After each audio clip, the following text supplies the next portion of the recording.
আমি ডক্টর রঞ্জিত পারিক যে আছেন ওনার পেশেন্ট। আমি গত 6 মাস ধরে কোমরে যন্ত্রণায় ভুগছিলাম এবং প্রচণ্ড কষ্টদায়ক যন্ত্রণা ছিল।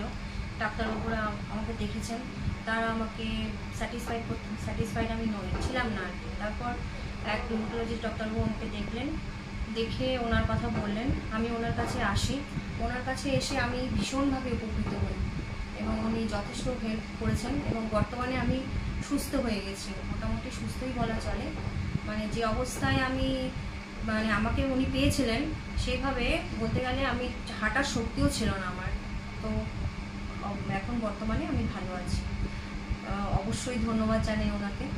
ওনার মতো বড় উনি খুব কোঅপারেট করেছেন, আমাকে বাড়িতে গিয়েও করেছেন, আমি এখানে এসেও করেছি, যথেষ্ট হেল্পফুল কোঅপারেট করেছেন এবং বিহেভ ভীষণ ভালো, আমার খুবই ভালো লেগেছে, আমি খুবই উপকৃত।